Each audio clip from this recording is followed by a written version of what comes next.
Hello. नमस्कार विद्यार्थी मित्रांनो, स्वागत आहे सर्वांचं भगीरथ आय एस अकॅडमीच्या ऑनलाईन प्लॅटफॉर्मवर.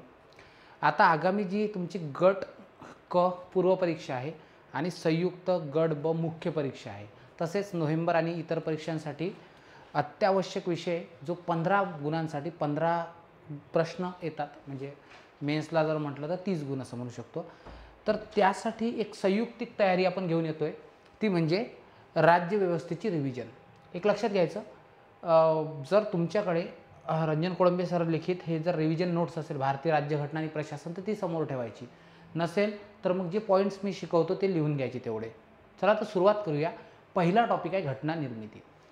आता महत्त्वाचा मुद्दा हा आहे की यावर प्रश्न कसे येतात, यावर मोस्टली डेटाबेस क्वेश्चन येतात, म्हणजे खूप सारा डेटा आणि त्यावर हे क्वेश्चन येतात. तर इथे एक लक्षात घ्या, एक मिनिट. चला सुरुवात करूया लेक्चरला. सर्वात पहिलं एक डेफिनेशन, ती म्हणजे काय, संविधान सभा म्हणजे काय.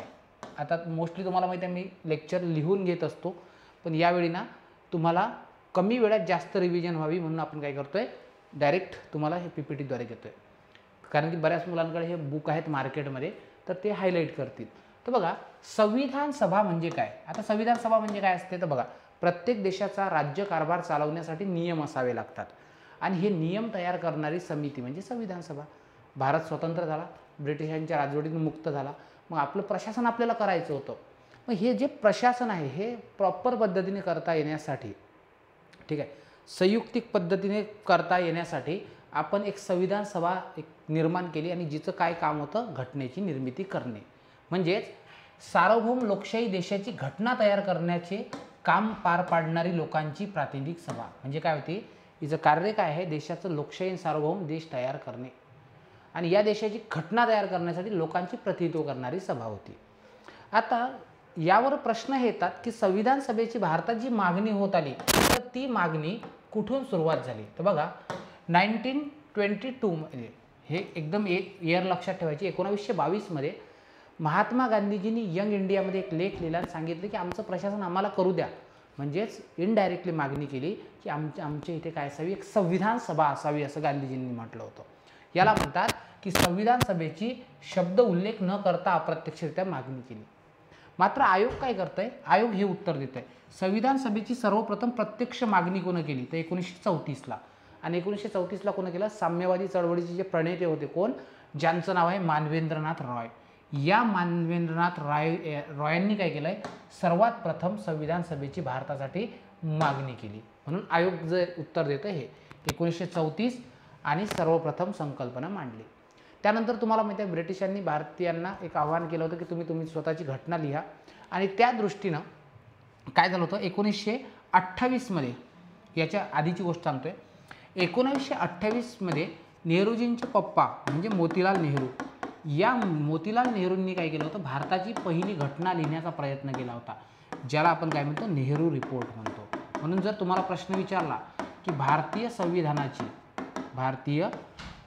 भारतात सर्वप्रथम संविधान निर्मितीचा प्रयत्न कोण केलं, तर मोतीलाल नेहरूंनी केला 1928 मध्ये नेहरू रिपोर्ट. आणि लक्षात ठेवायचं, इथं वसाहतीचे स्वातंत्र्य मागितले होते. पूर्ण स्वातंत्र्य मागितलं का, नाही, वसाहतीचे स्वातंत्र्य त्या ठिकाणी मागितले होते. क्लिअर. आता त्यानंतर काय फॉर्म होते, त्यानंतर असं आहे, 1934 हे सर्वात इम्पॉर्टंट असतील, मानवेंद्रनाथ रॉय. त्यानंतर 1934ला मानवेंद्रनाथ रॉय यांनी मागणी केल्यानंतर काँग्रेसचं एक अधिवेशन भरलंय आणि काँग्रेसने काय केलं, पहिल्यांदा औपचारिक मागणी केली. सो याच्यावर प्रश्न विचारतात, पहिल्यांदा औपचारिक मागणी कुठे केली, तर पाटणा अधिवेशनामध्ये केली. कुठे, 1934 पाटणा अधिवेशन. मग कसं लक्षात ठेवायचं बघा, 1934ला मानवेंद्रनाथ रॉय यांनी मागणी केल्यामुळे काँग्रेसनं पण आपला जोर लावला 1934ला, आणि काँग्रेसनं सुद्धा मागणी केली. झालं पाठ, 34. ठीक आहे, झालंय.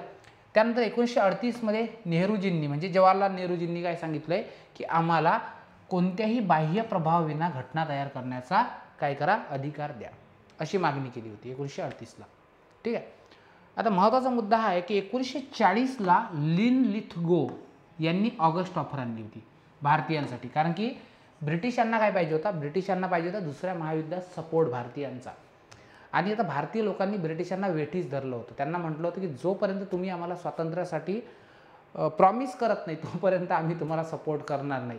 मग लिनलिथ गोनं काय म्हटलं, एक युटोपियन स्कीम आणली. युटोपियन स्कीम म्हणजे अशी स्कीम जे कधीही अंमलात येऊ शकत नाही. तर त्याने काय म्हटलं आहे, ऑगस्ट ऑफर कोणाची आहे, लिनलिथ गोची. मग काय लक्षात ठेवायचं की ऑगस्ट जो आहे, ऑगस्टमध्ये आपण चले जाव चालू केलं होतं, गो चले जाव गो. सो लिनलिथ गो 1940 ऑगस्ट ऑफर. ठीक आहे. सो ऑगस्ट ऑफर जी आहे ती लिनलिथ गोची आहे. आणि इथे सांगितलं होतं की भारताची घटना मुख्यतः भारतीयांनी तयार करावी. काय सांगितलं, भारताची घटना मुख्यतः भारतीयांनी तयार करावी. आणि काय लक्षात ठेवायचं, भारताच्या, बघा लक्ष द्या, भारतामध्ये जर भारताच्या इतिहासात जर मुख्य महिना कोणता असेल तर मुख्य महिना आहे ऑगस्ट. कोणता महिना आहे, मुख्य महिना ऑगस्ट आहे. मग ऑगस्ट महिना का मुख्य आहे, कारण की इथून इंग्रज जे आहे ते भारतातून गेले होते. इंग्रज भारतातून गेले म्हणजे गो, बाहेर पडले होते. मग कसं लक्षात येईल बघा, मुख्यतः भारतीयांनी तयार करावी ही ऑफर कुठे आली, ऑगस्ट ऑफरमध्ये आली. आणि कोणाची होती, तर लिनलिथ गोची होती. झालं पाठ, किती सोपी आहे. ऑगस्ट महिना भारतासाठी मुख्य महिना आहे, महत्त्वाचा महिना आहे, कारण की तिथे इंग्रज गेले होते गो. सो म्हणून लिनलिथ गोची ऑगस्ट ऑफर आहे, हे एक पाठ झालं. आणि ऑगस्ट ऑफरमध्ये मुख्यतः सांगितले होते. ठीक आहे. त्यानंतर 1942 सर स्ट्रॅफर्ड क्रिप्स. आता एक लक्षात ठेवायचं, क्रिप्सला करायचं चिप्स. आणि चिप्स काय असतं, आपल्यासमोर चिप्स आले की पूर्ण खाऊन घ्यायचे, पूर्ण. सो काय, चिप्स, क्रिप्स, पूर्णता. तर 1942 मध्ये क्रिप्सनं काय सांगितले, भारताची घटना पूर्णता भारतीयांनी तयार करावी. यावर प्रश्न येतात, पूर्णता कोण म्हटलं, मुख्यता कोण. मुख्यता म्हणजे ऑगस्ट लिनलिथ गोची आणि पूर्णता म्हणजे क्रिप्स चिप्स. ठीक आहे. आणि त्यानंतर मग एक प्लॅन आला, तो आला मे 1947ला. आणि हा जो प्लॅन आहे 1946चा मे 1946च्या या तारखेवर पण प्रश्न आला आहे, हे होतं कॅबिनेट मिशन. आणि कॅबिनेट मिशन हे 1946मध्ये आलं होतं. आणि यांनी या कॅबिनेट मिशनलाच अलका मिशन म्हणतोय आपण, किंवा त्रिमंत्री योजना म्हणतात. बघा आता आपण काय काय बघितलं सुरुवातीला. 1922, एक मिनटं फक्त, सर्वात पहिले 1922 मध्ये मागणी कोणी केली, महात्मा मोहनदास करमचंद गांधी यांनी केली. आणि कुठे केली, यंग इंडियामध्ये. यंग इंडिया, कळालं, यंग इंडियामध्ये. त्यानंतर मग 1928 मध्ये संविधान निर्मितीचा सर्वात पहिला प्रयत्न होतोय, ज्याचं नाव काय आहे, नेहरू रिपोर्ट. नेहरू रिपोर्ट. त्यानंतर मग ऑफिशियल मागणी जी होती ती 1934 मध्ये होती. आणि ते कोण करतंय, मानवेंद्रनाथ रॉय, एम.एन. रॉय. आणि यालाच रॅटिफिकेशन देण्यासाठी 1934लाच Indian National Congress, INC, Indian National काँग्रेसने औपचारिक मागणी केली. औपचारिक म्हणजे काय, फॉर्मल, म्हणजे लेखी मागणी, याला म्हणतात फॉर्मल वेमध्ये. त्यानंतर 1938 मध्ये काय केलंय, काँग्रेसनं परत ठराव केला, इंडियन नॅशनल काँग्रेसचा ठराव. आणि इथं काय सांगितलंय की आम्हाला आमचं बाह्य प्रभावाविना, काय, बाह्य प्रभावाविना आम्हाला आमचं काय करू द्या, संविधान लिहू द्या. त्यानंतर मग 1940, चला 1940चा कोड काय केला, गो. कोण, लिनलिथ गो. लिनलिथ गो. ठीक आहे. कोणती ऑफर आणली, ऑगस्ट ऑफर.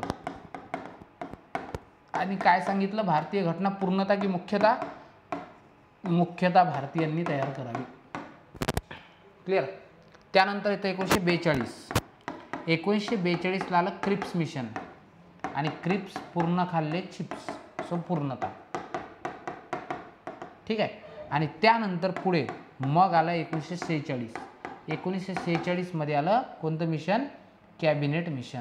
कॅबिनेट मिशनलाच काय म्हणतात, त्रिमंत्री योजना. ओके. आणि या त्रिमंत्री योजनेमध्ये भारताचा प्लॅन तयार झाला. कशाचा, तो म्हणजे कशाचा, तो म्हणजे निर्मितीचा. याला म्हणतात संविधान निर्मितीची पार्श्वभूमी. पार्श्वभूमी. गेटिंग माय पॉइंट, समजलं का. सो पार्श्वभूमीवर जर प्रश्न विचारले तर या पद्धतीने हे पाठ करून घेतलं तुमच्याकडून डेटा मी. क्लिअर. चला पुढे जाऊया. मग आता कॅबिनेट मिशनचा प्लॅन येतोय. कॅबिनेट मिशननं काय म्हटलं बघा, सर्वात पहिले कॅबिनेट मिशनला आपण काय म्हणतोय, अलका मिशन म्हणतोय. आता का, त्याचं कारण समजून घ्या. कारण की यामध्ये 3 लोक होते. अलका मिशन म्हणण्याचं काय कारण आहे, यामध्ये 3 लोक होते. कोणकोणते? नंबर 1 अलेक्झांडर, त्यानंतर पॅथिक लॉरेन्स आणि स्ट्रॅफर्ड क्रिप्स, असे 3 लोक होते. आता 3 लोक होते कोणते ते, यांनी काय केलंय, यांनी सांगितलं मतदारसंघ सुद्धा 3 असेल. एक पहिला मतदारसंघ असेल ओपन म्हणजे कोणीही निवडणूक लढू शकेल. दुसरा म्हणजे काय, मुस्लिम, आणि तिसरा कोण असेल, शीख. ठीक आहे, शीख. कळलं. सो म्हणून त्यांनी काय सांगितलं की ऑसम निवडणुका झाल्या पाहिजे. ऑसम निवडणुका झाल्या पाहिजे म्हणजे काय, ओपन, ठीक आहे, त्यानंतर शीख आणि मुस्लिम. सो अशा ऑसम निवडणुका झाल्या पाहिजे असं त्यांनी सांगितलं. हे 3 मतदारसंघ सांगितले. आणि एक लक्षात घ्यायचं, त्यांनी सांगितलं की निवडणुका अप्रत्यक्षपणे घ्या. आता अप्रत्यक्षपणे का घ्या याचं कारण समजून घ्या. भारतात ना 1935चा कायदा यापूर्वी झाला होता आणि त्याने फक्त काही 18% लोकांना मतदानाचा अधिकार दिला होता. मग 18% लोक मतदान करतील आणि बाकीचे लोक मतदान करणार नाही.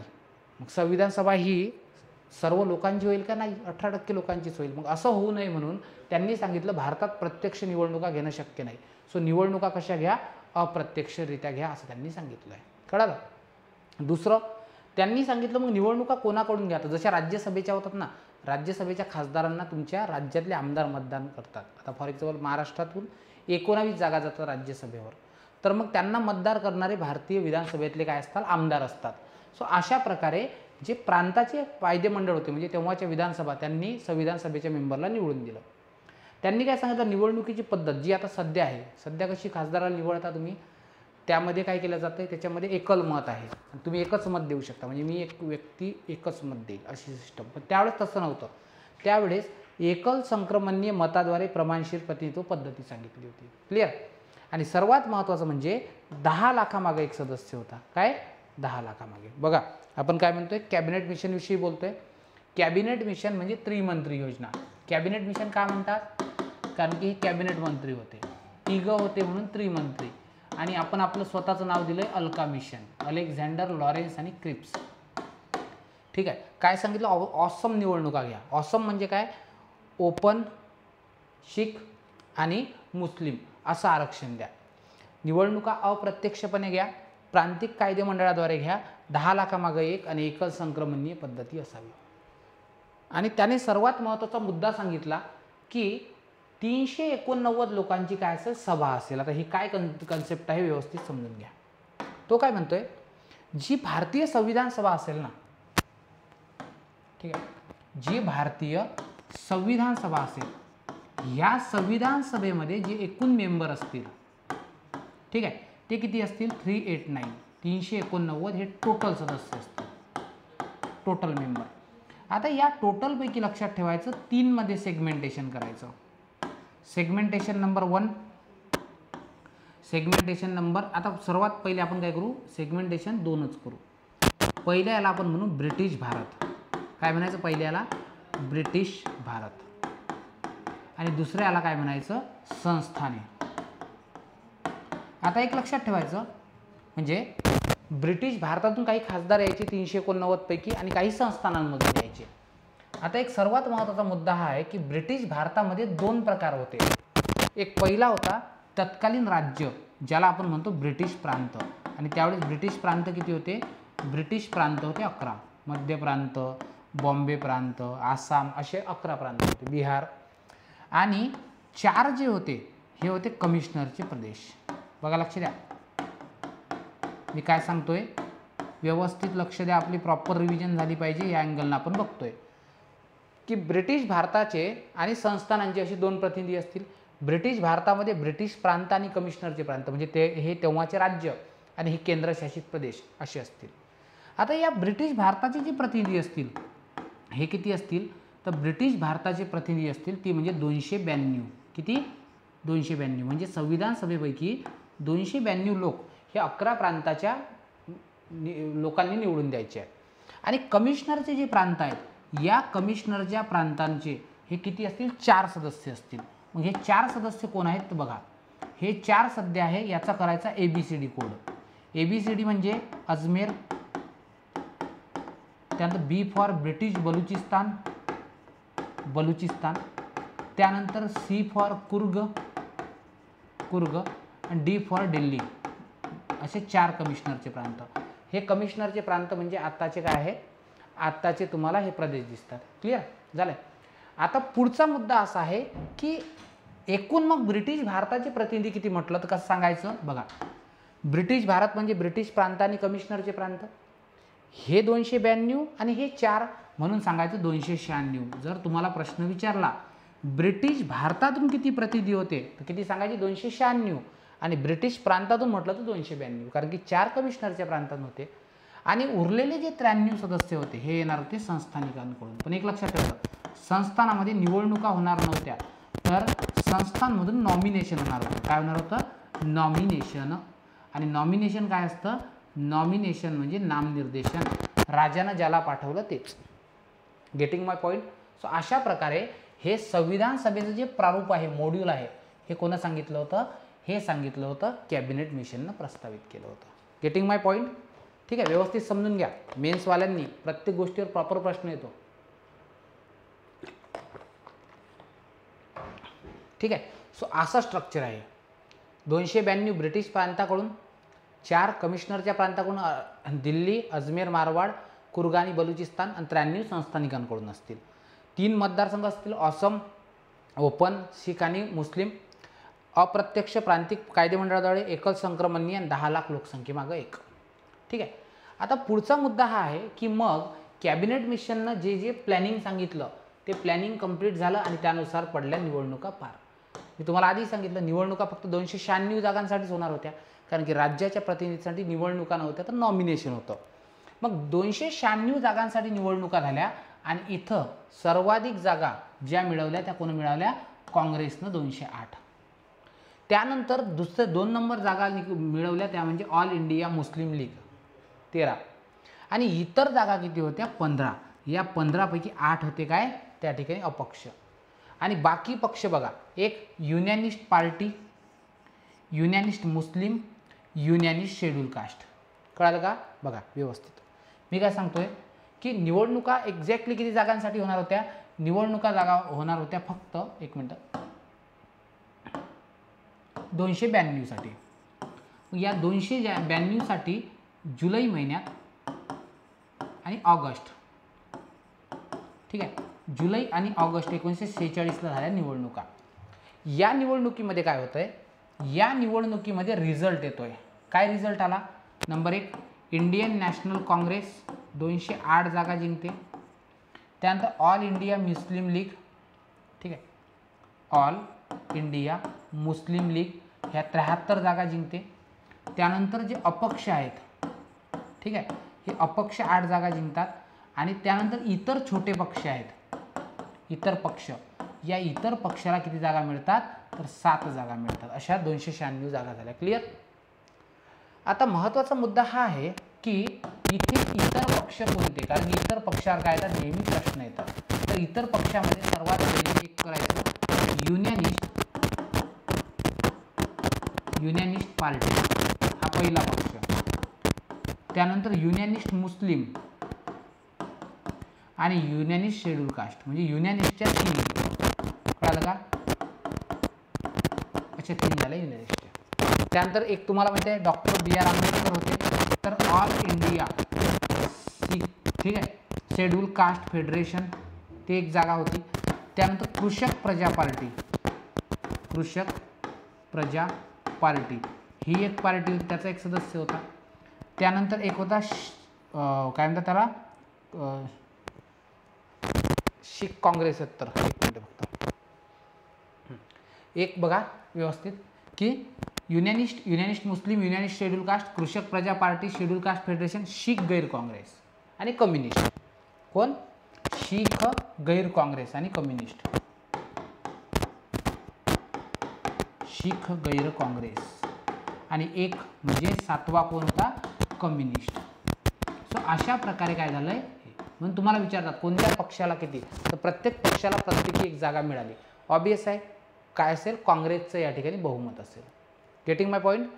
ठीक आहे. आता एक लक्षात ठेवा, जे मेन्स करत असतील विद्यार्थी त्यांच्यासाठी एक सूचना आहे की तुमच्यासाठी भगीरथ IAS अकॅडमी काय एक मेंटॉरशिप बॅच घेऊन आली आहे. ज्या मेंटॉरशिप बॅचचं नाव काय आहे? त्या बॅचचं नाव आहे आरंभ 1.0. इथं 90 दिवसाचं तुमच्याकडून प्रॉपर अभ्यास शेड्यूल दिलं जाईल डे वाईज. प्रत्येक दिवशी कोणता टॉपिक वाचायचा, कुठून वाचायचा आणि त्याच्यावर आधारित दररोज टेस्ट होईल. म्हणजे रिजनिंग, मॅथ, इंग्लिश, ठीक आहे, असं तुमचा GS प्लस लँग्वेज असे सगळा सिलेबस तुमच्याकडून कंप्लीट करून घेतला जाणार आहे. विविध नोट्स प्रोव्हाइड केल्या जातील किंवा त्यासोबतच PYQ सेशन्स वगैरे तुमचे अरेंज केलेले आहेत. क्लिअर? चालेल. चला आता येऊया मुद्द्यावर. कोणाला किती जागा मिळाल्या हे तुम्हाला सांगितलं आहे. आणि एक लक्षात ठेवायचं, संस्थानिकांना संविधान सभेत भाग घ्यायचा नव्हता. कारण की संस्थानिकांनी संविधान सभेत भाग घेणं म्हणजे आपला प्रदेश भारतीयांना समर्पित केल्यासारखा होता आणि कोणाला एक कोणतं संस्थान सोडायचं नसतं. म्हणून त्यांनी सुरुवातीला संविधान सभेत भाग न घेण्याचा निर्णय घेतला होता. ओके. आता एक लक्षात घ्यायचं, इथे सरांनी एक टिप दिली फार छान. काय म्हणते? निवडणुका जरी प्रत्यक्ष प्रौढ मतदाराच्या आधारावर घेतण्यात आल्या नाही तरी काय झालं होतं, सर्व गटांना प्रतिनिधित्व मिळालं. कारण की बघा, हिंदू तर आलेच निवडून, मुस्लिम, शीख, पारसी, ॲग्लो इंडियन असे सगळे लोक निवडून आले होते आणि याचा फायदा संविधान सभेला मोठ्या प्रमाणात झाला. पुढचा मुद्दा आहे आता संविधान सभेची पहिली बैठक. एक लक्षात ठेवायचं, आपल्या इथे कधी सुरुवात करायची असेल तर सोमवारपासून करतात आणि सोमवारी 11 वाजता करतात. म्हणून संविधान सभेची पहिली बैठक जी भरली होती ना, ही भरली होती सोमवारी. आणि किती वाजता? 11 वाजता. आणि 11 वाजता कुठे भरली होती? ती म्हणजे संविधान सदनाचा, आताच्या संविधान सदन, जुन्या संसदेला संविधान सदन म्हणतात, त्याचा जो सेंट्रल हॉल आहे त्या ठिकाणी ही काय भरली होती? सभा भरली होती. आणि एक लक्षात ठेवायचं, नवी दिल्लीच्या कॉन्स्टिट्यूशन हॉलमध्ये म्हणजे central hall of parliamentary house या ठिकाणी इथं 207 सदस्य होते उपस्थित. मुस्लिम लीगनं भाग घेतला नव्हता. का? मुस्लिम लीग पहिल्या 3 अधिवेशनाला नव्हतं. मुस्लिम लीगला पाहिजे होता पाकिस्तान वेगळा, त्यामुळे त्यांनी कोणताही काय सहभाग दर्शवला नव्हता. आणि संस्थानिकांनी तर भागच घेतला नव्हता, तुम्हाला माहिती आहे. सो अशामुळे फक्त 207 लोक होते. एक कोण काँग्रेसी गायब होता माहिती नाही 208 पैकी. आता एक सिस्टम काय असते?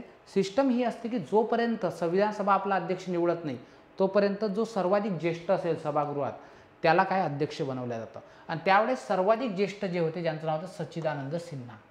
आणि मग सच्चिदानंद सिन्हा ही जी सिस्टम आहे, सर्वात ज्येष्ठ व्यक्तीला अध्यक्ष बनवा, ही सिस्टम आहे फ्रान्सची. आणि त्या ठिकाणी फ्रान्सची पद्धत अनुसरून त्या ठिकाणी सच्चिदानंद सिन्हा यांची काय केली? अध्यक्ष म्हणून निवड झाली. लक्षात ठेवायचं, आपल्याला 3 देशांनी काय केलं होतं? संदेश पाठवले होते. मग कोण? अमेरिका, ऑस्ट्रेलिया आणि चायना. 3 देशांनी आपल्याला काय पाठवले? त्या ठिकाणी संदेश पाठवले होते की हॅपी कॉंग्रॅच्युलेशन किंवा ठीक आहे फेलिसिटेशन दिलं होतं आपल्याला. सो USA, चायना आणि ऑस्ट्रेलिया या देशांनी आपल्याला संदेश दिले होते. आणि सच्चिदानंद सिन्हा यांचं अनारोग्यामुळे तिथं तात्पुरते उपाध्यक्ष निवडले होते फ्रँक अँथनी. काय? Frank Anthony. आणि हे सर्वात महत्त्वाचं म्हणजे की सर्वात 9 महिला त्या दिवशी उपस्थित होत्या. संविधान सभेत एकूण 15 महिला होत्या, त्यापैकी 9 महिला काय उपस्थित होत्या. गेटिंग माय पॉईंट?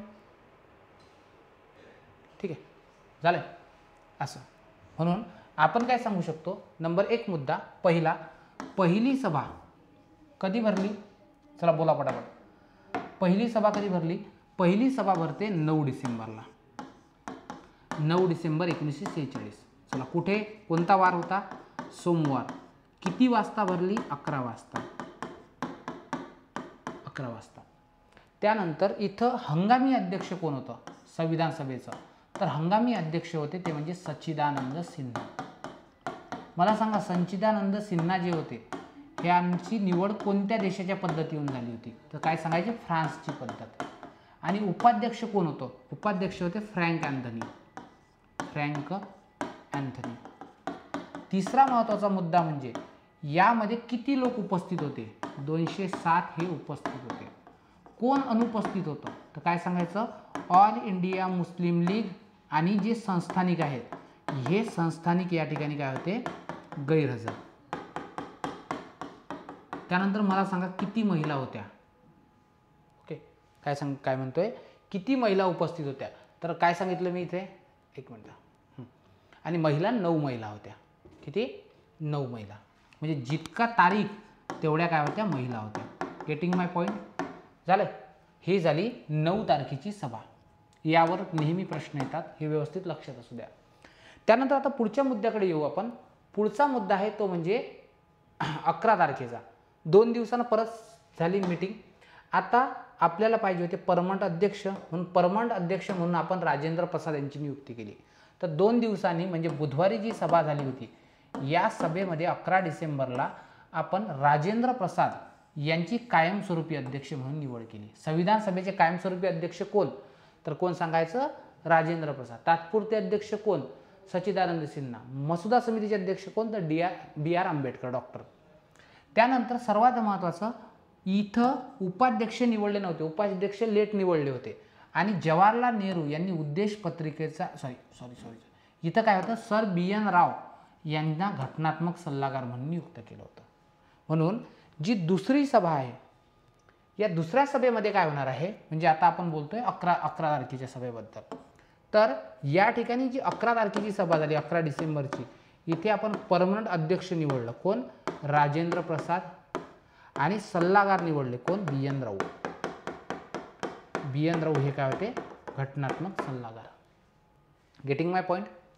त्यानंतर मग तिसरी बैठक भरली, ती म्हणजे 13 डिसेंबरला. आणि ही सर्वात महत्त्वाची आहे. 13 डिसेंबरला जे जवाहरलाल नेहरू होते, या जवाहरलाल नेहरूंनी एक ठराव मांडला, ज्याला काय म्हणतात? उद्दिष्टांचा ठराव. आता उद्दिष्टांचा ठराव काय असतो? तर उद्दिष्टांचा ठराव म्हणजे असा ठराव ज्यामध्ये आपला संविधान सभेत कोणते उद्दिष्ट आहे, आपल्या देशाची घटना कशी बनवायची, देशाचं स्वरूप काय असेल, हे सगळं त्यासाठी सांगितलं होतं. फॉर एक्झाम्पल, मी नाही का तुम्हाला सांगतो की आजच्या टॉपिकमध्ये आपण हे शिकतोय, म्हणजे उद्दिष्टे स्पष्ट करतो तसं. म्हणून दुसरी सभा 11 तारखेला झाली, ज्यामध्ये कायमस्वरूपी अध्यक्ष म्हणून कोणाची निवड? राजेंद्र प्रसाद आणि बी एन राव यांची घटनात्मक सल्लागार. आणि तिसरी बैठक झाली ती म्हणजे 13 डिसेंबर. 13 डिसेंबर 1946ला उद्देश पत्रिका, ऑब्जेक्टिव्ह ऑफ रिझोल्युशन, हा कोण मांडला? तर जवाहरलाल नेहरूंनी. कळालं?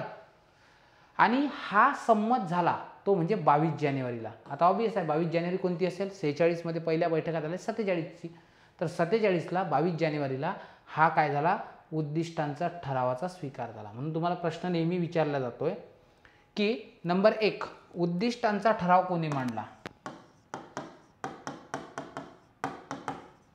काय मुद्दा आहे? उद्दिष्टांचा ठराव कुणी मांडला? तर काय सांगायचं? सर 13 डिसेंबर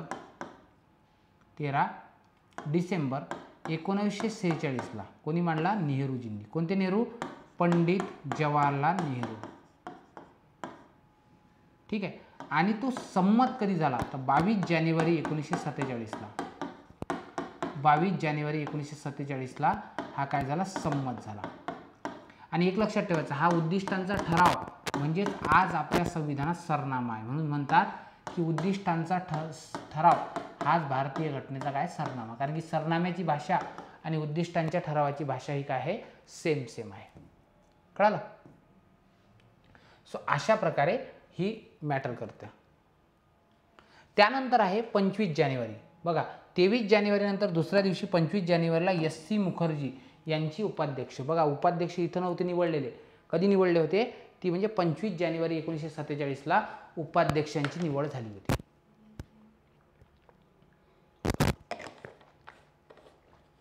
ठीक आहे. मग पुढे काय रूल करण्यात आला की 2 उपाध्यक्ष असले पाहिजे. म्हणून पुढे जाऊ एस.सी. मुखर्जी आणि व्ही.टी. कृष्णम्माचारी हे काय झाले? 2 अध्यक्ष. मग कसं लक्षात ठेवायचं? बघा, इथं असं करायचं, मुख आणि कृष्ण आपण म्हणतो ना, मुख कृष्ण म्हणजे कृष्णाचे मुख, मुख कृष्ण हे काय होते? उपाध्यक्ष. मुखर्जी आणि कृष्णम्माचारी व्ही.टी. हे 2 काय होते? उपाध्यक्ष होते. त्यानंतर पुढे सर्वात महत्त्वाच्या तारखांमध्ये येते 22 जुलै 1947. काय झालं होतं? राष्ट्रीय ध्वजाच्या संदर्भात एक समिती होती, जिला म्हणतात राष्ट्रीय ध्वजाच्या संदर्भात तदर्थ समिती. म्हणजे भारताचा झेंडा कसा असावा या संदर्भात एक समिती होती आणि ती अध्यक्षतेखाली होती राजेंद्र प्रसादांच्या. आणि जो भारतीय संविधान सभेनं भारताचा राष्ट्रीय ध्वज संमत केला की यापुढे भारताचा राष्ट्रीय ध्वज हा ट्राय कलर असेल, केसरी, त्यानंतर जो असेल, ठीक आहे, केसरीनंतर पांढरा आणि हिरवा. ते केसरीनंतर मराठा यायला सुरुवात झाली होती म्हणून म्हटलं. ओके, सो त्यामुळे संविधान सभेने राष्ट्रीय ध्वज केला आणि या राष्ट्रध्वजाची डिझाईन कोण तयार केली? पिंगली व्यंकय्या. लक्षात ठेवायचं, राष्ट्रीय ध्वजाच्या संदर्भात जर तदर्थ समिती तुम्हाला विचारली, तदर्थ समिती, तर तदर्थ समिती कोणाची सांगायची? ती म्हणजे या ठिकाणी कोणाची? राजेंद्र प्रसाद. राजेंद्र प्रसाद राष्ट्रध्वजासंदर्भात, कारण की राष्ट्रपतीचंच काम असतं राष्ट्रध्वज. मग लक्षात ठेवायचं, राष्ट्रध्वजाचं काम राष्ट्रपतीचं. ओके, नंतर एक महत्त्वाची तारीख आहे ती म्हणजे मे 1949. आणि या तारखेला काय झालं?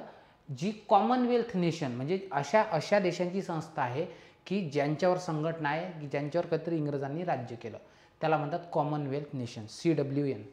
ठीक आहे, या CWNचं आपण काय घेतलंय? कॉमनवेल्थ नेशनचं सदस्यत्व घेतलं. याच्यावर टीकाही झाली होती बरं.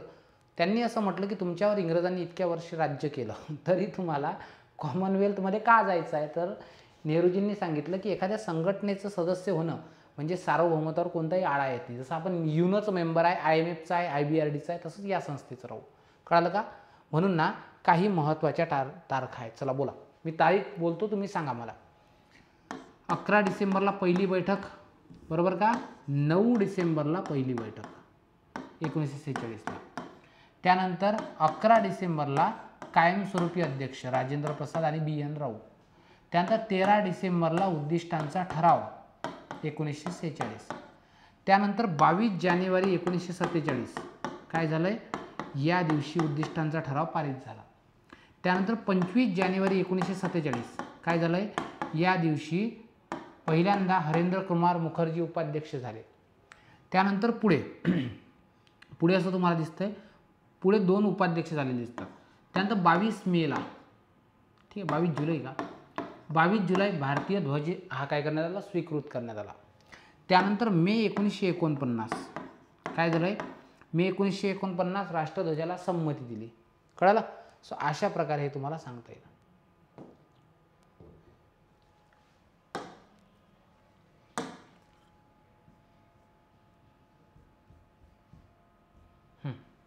अशा प्रकारे सांगता येईल. पुढे जाऊया आपण. पुढचा मुद्दा आहे तो म्हणजे इतर. तर बघा, सर्वात पहिले भारताच्या संदर्भात, भारताची फाळणी किंवा भारतात स्वातंत्र्याच्या संदर्भात एक कायदा करण्यात आला होता, ज्याला म्हणतात भारतीय स्वातंत्र्याचा कायदा. बघा, भारतीय स्वातंत्र्याचा कायदा हा 18 जुलै 1947ला पारित झाला. लक्षात ठेवायचं, भारतीय स्वातंत्र्याचं जे विधेयक आहे हे माउंट बॅटननं तयार केलं होतं. म्हणून असं म्हणतात, क्लेमेंट ॲटलीनं 1947ला घोषणा केली. काय घोषणा केली क्लेमेंट ॲटलीनं? क्लेमेंट ॲटलीनं असं म्हटलं 1947ला 20 फेब्रुवारी भारताला जूनपर्यंत स्वातंत्र्य देऊ, जूनपर्यंत. मग भारताचा फाळणी करणे, देश निर्माण करणे यासाठी माउंट बॅटन भारतात आले. म्हणून भारताच्या फाळणीच्या प्लॅनला माउंट बॅटन प्लॅन किंवा 3 जून प्लॅन म्हणतात, कारण की हा 3 जूनला मांडला होता, किंवा याला डिकी बर्ड प्लॅन म्हणतात. डिकी बर्ड प्लॅनची घोषणा करण्यात आली आणि नेत्यांनी काय केली होती? फेटाळली होती. आणि मग 3 जून 1947ला काय झालं? माउंट बॅटन योजना घोषित झाली. आणि माउंट बॅटननं काय केलंय? भारत जो स्वतंत्र आहे हा 15 ऑगस्टला असं होईल असं सांगितलं. तर तुम्हाला प्रश्न पडायला पाहिजे की सर 15 ऑगस्ट का बरं? त्यांचा जो हेड आहे तो म्हणतोय आम्ही जूनपर्यंत देऊ, आणि हा 15 ऑगस्टला का? तर समजून घ्या. दुसऱ्या महायुद्धादरम्यान ब्रिटिशांच्या विरोधात लढणारा जपान हा फार अग्रेसिव्ह झाला होता. आणि हा जो जपान आहे, एक मिनटं, हा जपान शरणागती पत्करायला तयारच नव्हता. मग 3 आणि 6 आणि 9 ऑगस्टला जपानवर हल्ला करण्यात आला अमेरिकेद्वारे. हिरोशिमा नागासाकीवर बॉम्ब टाकलेत. मग यावेळेस जे जपान आहे, या जपाननं 15 ऑगस्टला काय केलं होतं? शरणागती पत्करली होती. म्हणजे इंग्रजांसाठी जपानचं नमणं हा त्यांचा विजय होता. ठीक आहे. आणि मग ही जी विजयाची आठवण म्हणून आहे, त्यावेळेस माउंट बॅटननं म्हटलं की ज्या दिवशी आमच्यासमोर जपान झुकला होता ती भारतीय स्वातंत्र्याची तारीख राहील. आणि यापुढे भारतीय स्वातंत्र्याचा जनक हा इतर कोणाला न म्हणता माउंट बॅटनला म्हणतील, अशी आठवण क्रिएट करण्यासाठी त्यांनी ही तारीख ठरवली होती. आणि मग याला अनुसरून 18 जुलै 1947ला भारतीय स्वातंत्र्याचा कायदा केला. याने 2 भाग बनवले, एक भारत आणि एक पाकिस्तान, आणि प्रत्येकाला आपली घटना निर्माण करण्याचे अधिकार दिले. ओके. आणि मग यावेळेस काय होतंय? आता हळूहळू संस्थानिकांनी प्रवेश घेणं चालू केला. हे काही फार महत्त्वाचं वाक्य नाही आहे. आणि मग हळूहळू मुस्लिम लीगचे जे काही सदस्य होते भारतात राहिले होते, काही पाकिस्तानमध्ये गेले, काही भारतात राहिले, त्यांनी आपल्या इथं प्रवेश घेतला. ठीक आहे. आणि पुढे जाऊन सर्वात महत्त्वाचं म्हणजे की एक असं संस्थान होतं ज्यानं शेवटपर्यंत भारतीय संविधान सभेत भाग घेतला नाही. ते संस्थान म्हणजे काय? निजामाचं हैदराबाद. लक्षात ठेवायचं, निजामाचं जे हैदराबाद संस्थान आहे, या हैदराबाद संस्थानने कधीही काय घेतला नाही? भाग घेतला नाही. कळलं? म्हणून बघा, स्वातंत्र्यामुळे काय झालं? स्वातंत्र्यामुळे म्हणजे भारतीय स्वातंत्र्याचा कायदा आला आणि भारत 15 ऑगस्ट 1947ला स्वतंत्र झाला. यामुळे कोणकोणते बदल झाले? नंबर 1, भारतीय संविधान सभा सार्वभौम बनली. नेहमी हा प्रश्न विचारतात की भारतीय स्वातंत्र्याच्या कायद्यामुळे भारतीय संविधान सभेत काय बदल झाला? नंबर 1, भारतीय संविधान सभा सार्वभौम बनली. सार्वभौम बनली याचा अर्थ काय होतोय की आता भारत स्वतःचे डिसिजन स्वतः घेऊ शकत होता, कारण की त्यापूर्वी ब्रिटिश घ्यायचे ना, तर आता स्वातंत्र्यामुळे सार्वभौम बनली. दुसरं म्हणजे 389 जी सदस्य संख्या होती ही 299 झाली. का बरं सर? कारण की याच्यातले हे जे उरलेले सदस्य आहेत हे कुठे गेले असतील? पाकिस्तानमध्ये. कळालं ना? त्यामुळे आता हे 299 कसे होतात? 299 म्हणजे 226 प्रांताचे प्रतिनिधी, 3 चीफ कमिशनर, कारण की एक ब्रिटिश बलुचिस्तान पाकिस्तानमध्ये गेला, आणि 70 संस्थानिकांनी आता संविधान सभेत भाग घेतला होता. कळालं? म्हणून प्रश्न विचारतात भारतीय स्वातंत्र्याच्या कायद्यामुळे काय काय बदल झाले? नंबर 1, संविधान सभा सार्वभौम झाली, संविधान सभेची सदस्यसंख्या कमी झाली, आणि सर्वात महत्त्वाचं, आता आपली जी संविधान सभा आहे ही संविधान सभा दुहेरी भूमिका पार पाडणार होती. काय आहे? आपली जी संविधान सभा आहे ही संविधान सभा या ठिकाणी दुहेरी भूमिका पार पडणार होती. नंबर 1, पहिलं म्हणजे ते कायदे मंडळ म्हणून काम करणार होती, म्हणजे देशासाठी कायदे निर्मिती करणार होती, आणि दुसरं देशासाठी संविधान निर्मिती सुद्धा करणार होतं. ठीक आहे. आता महत्त्वाचा मुद्दा आहे की जेव्हा ते कायदे मंडळ म्हणून काम करेल तेव्हा त्याचे अध्यक्ष गवा मावळणकर, म्हणजे बघा संविधान सभेनं 2 काम केले. एक देशासाठी कायदे केले, कारण की ब्रिटिशांनी स्वतंत्र केल्यानंतर देशासाठी कायदे करणे आवश्यक होतं, सो ते गवा मावळणकर अध्यक्ष असायचे. आणि संविधान निर्मिती जेव्हा व्हायची तेव्हा राजेंद्र प्रसाद अध्यक्ष असायचे. आणि एक लक्षात ठेवायचं, संविधान सभेने कायदे मंडळ म्हणून काम करावे का यासाठी एक समिती गठीत झाली होती, ज्याचे अध्यक्ष गवा मावळणकर स्वतः होते. त्यांनाच पुढे कायदे मंडळाचं अध्यक्ष बनवलं होतं. ठीक आहे. सो अशा प्रकारे काय झालं? हे संविधान निर्मितीचा तुम्हाला काय दिसतो? प्रयत्न दिसतो. क्लिअर? कळालं का? आता पुढे जाऊया. पुढे आहे की एक महत्त्वाची समिती आहे ज्याला म्हणतात मसुदा समिती. आता एक लक्षात ठेवायचं, मसुदा समितीवर अनेक सारे प्रश्न येतात आणि व्यवस्थित लक्ष द्या. मसुदा समितीची स्थापना कधी झाली हा सर्वात पहिला प्रश्न. तर काय सांगायचं? मसुदा समितीची स्थापना ही झाली 29 ऑगस्ट 1947. बाबासाहेब आंबेडकर यांच्या व्यतिरिक्त 6 सदस्य होते आणि बाबासाहेबांसहित 7 होते. सो 1+6 = 7 असं स्ट्रक्चर होतं. म्हणून लक्षात ठेवा, संविधान सभेतील सर्वात महत्त्वाची समिती कोणती? तर मसुदा समिती. मसुदा समितीची स्थापना कधी झाली? 29 ऑगस्ट 47ला.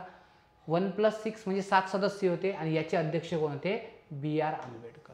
आणि सर्वात महत्त्वाचं काम, भारतीय संविधानाचा मसुदा, कच्चा मसुदा तयार करण्याचं काम ही समिती करणार होती. आता यामध्ये कोण कोण होतं? B.R. आंबेडकर अध्यक्ष होते, गोपालस्वामी अय्यंगार होते, अल्लादी कृष्णस्वामी अय्यर होते, सईद मोहम्मद सादुल्ला होते, त्यानंतर मुन्शी होते. लक्षात ठेवायचं, मित्तर यांनी काय केलं तर राजीनामा दिला होता आणि यांच्या जागी मग माधवराव आले होते.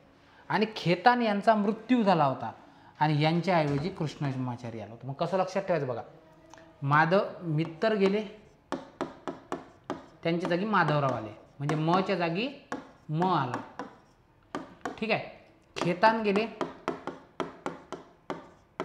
गेले, त्यांच्या जागी कृष्णमाचारी आले. ठीक आहे.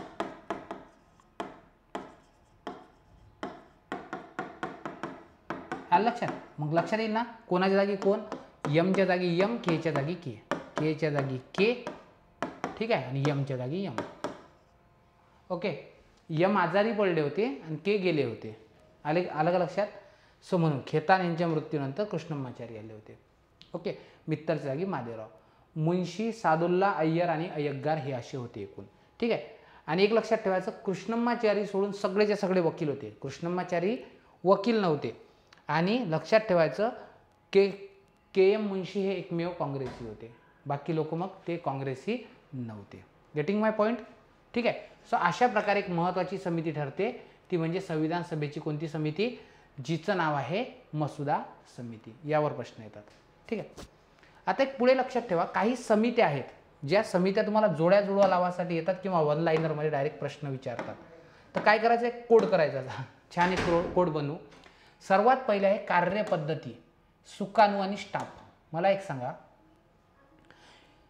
स्टाफवर नियंत्रण कोणाचं असतं? आता for example Bhagirath IAS academy ही आहे, इथं स्टाफवर नियंत्रण कोणाचं असेल? अध्यक्षांचं, म्हणजे रंजन कोळंबे सरांचं. सो म्हणून स्टाफ म्हणजे सर्व स्टाफवर आणि सर्व पैशावर नियंत्रण अध्यक्षाचं असतं. आणि अध्यक्ष कोण होते? राजेंद्र प्रसाद.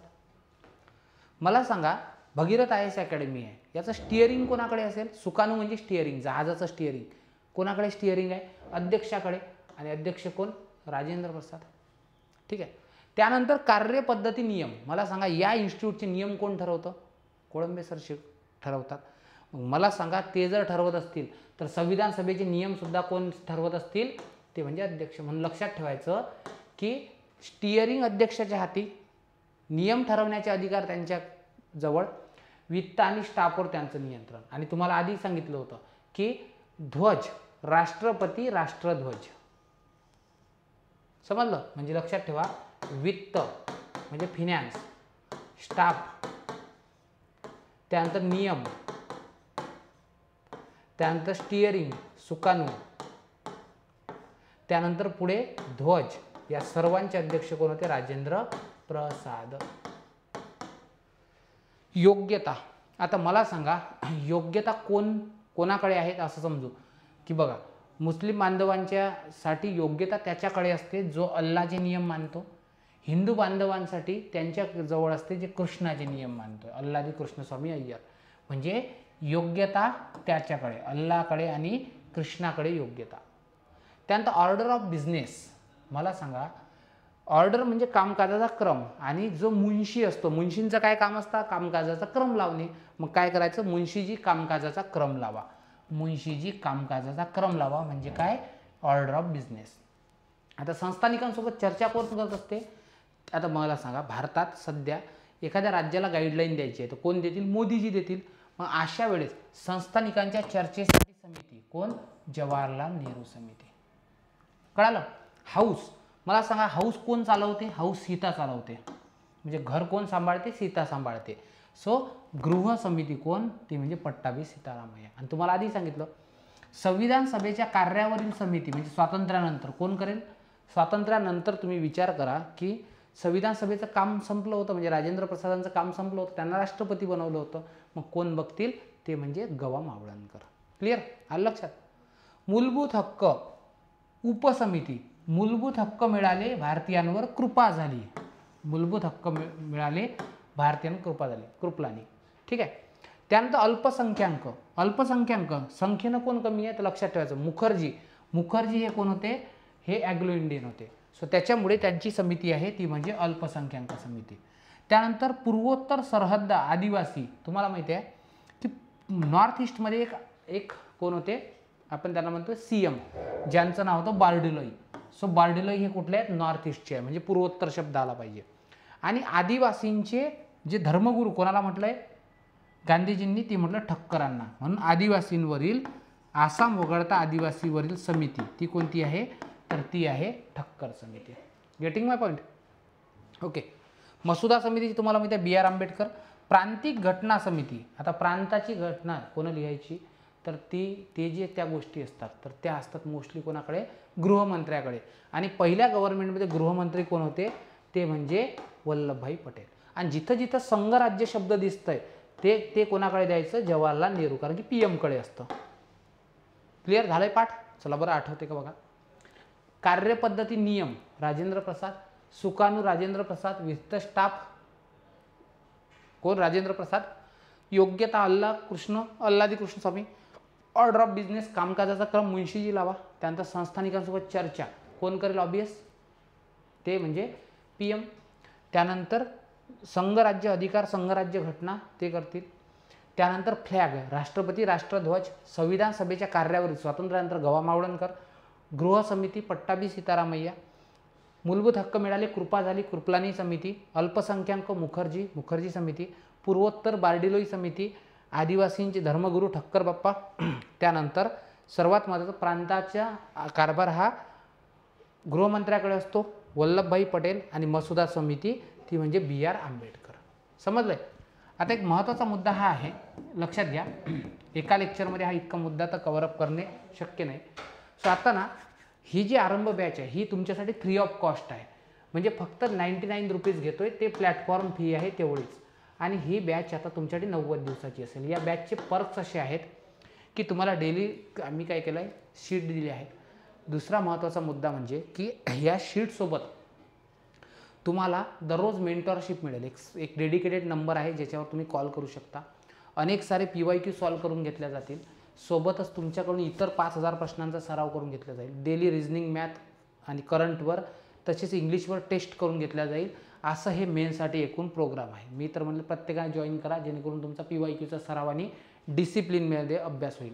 आणि तुम्हाला डेली मेंटरशिप करण्यासाठी मी असेल, कोळंबे सर असतील, हे सर्व टीम, इव्हन सर्व टीम तुमच्यासाठी अवेलेबल असेल. याच्या व्यतिरिक्त काही आणखी माहिती हवी असेल तर तुम्ही खाली कमेंट बॉक्समध्ये जरूर कळवा. खाली नंबरवर कॉल करू शकता, किंवा जर याच्यानंतर कोणत्या टॉपिकचे तुम्हाला, तसं तर आपण सिरीजच चालवतोय सरांच्या बुकमधून, ठीक आहे, आणि याच्यानंतर तुम्हाला कंटिन्यूअस काय येत राहतील, व्हिडिओ येत राहतील. लेक्चर कसं वाटलं जरूर कळवा. Thank you so much. Keep studying. जय हिंद.